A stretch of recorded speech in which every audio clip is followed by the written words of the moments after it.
everyone, it's Kathy here with Youth Unlimited, and I get to show you how to do blackout poetry. So the finished product looks something like this, depending on the style of art that you do. And it's all about taking a piece of paper, a print from a book or a newspaper, finding words that work for poetry, and then doing art on top. So it's an interesting kind of project because it uses both a love of words and art. And people who are great with words might have fun with it, but not do much of the artwork. People who are great with art might struggle with the words and then make a beautiful piece of art on top. And this was my first time doing it, and I'll tell you what I used for tools and how it worked out for me. I had some old books on my bookshelf from the reuse store. We also have a magazine in the house. This is the kind of material you use.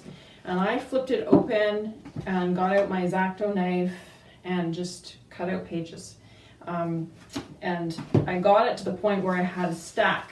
And I knew I wanted a stack to start with because I thought, depending on the book, depending on the page, I thought I will either find words I really like or I'll get nowhere.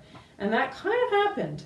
The other tools you're going to want for this, I'll go through this, you're going to want a pencil, you're going to want an eraser that works, you're going to want things like a Sharpie marker, maybe one that's a bit finer tip.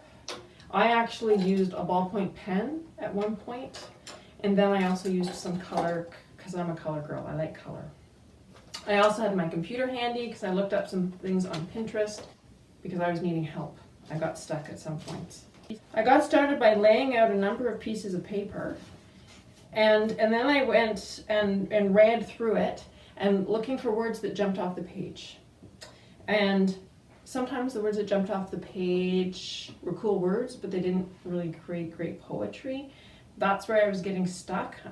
The English teachers, English lovers out there would do better than than I did. So when I did get stuck, then I started challenging myself. Okay, let's see if I can actually just make a sentence beginning with this is, and then I found this, and then I found is, and I worked through it and got something. And then I asked a question on one, and I was having to push myself creatively to figure out how to make the words work. And we'll give you a top-down view on these pages too. Sometimes the tip I read about was use your pencil lightly on the paper and create it. Then after you go through, at some point you might want to erase it because you change your mind. And then later on you use your pen and your marker. Okay, so you can see from my examples here, I started with pages, and this one I love the word hero. Hero of the snowy forest land, leap and climb the sky. It wasn't doing it for me poetically. And you can see the circles here. I was trying to make things work. And just like you read, you want the words you choose, you're going to end up reading it left to right and top to bottom. That's how you make your poetry. The ones I settled on are these ones. And here I have, she was unusual and self-assured, 19 years old, and fired with humor. So that fit for me. And I wanted, you can just basically completely black out everything except your words. I decided to do a line sketch and then black out the text. Like, there's all different ways you can do it. That's where Pinterest is helpful. So if you've got an artistic side, there's all different ways that you can black it out. This one, I came up with, this flowered crest was a fragrant craft. And I built on the flower and fragrant, and I drew a flower and added color and blacked out the rest. And so the two look quite different when they're finished, but both are blackout poetry. And you can see an excellent artist will do a much nicer picture.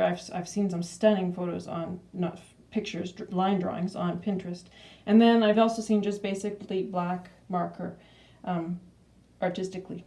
And so you get to have fun with it. You get to have fun with words, and you get to have fun with markers, and by all means, have a good time. So I have one more thing I want to encourage you with. This Andy Warhol quote popped up when I was working today, and as if you are like me, as you do things creative, it's easy for the self-talk to get in your head, and you start telling yourself you're not very good, and you hesitate, and then you stop working, or you don't trust yourself in what you're doing.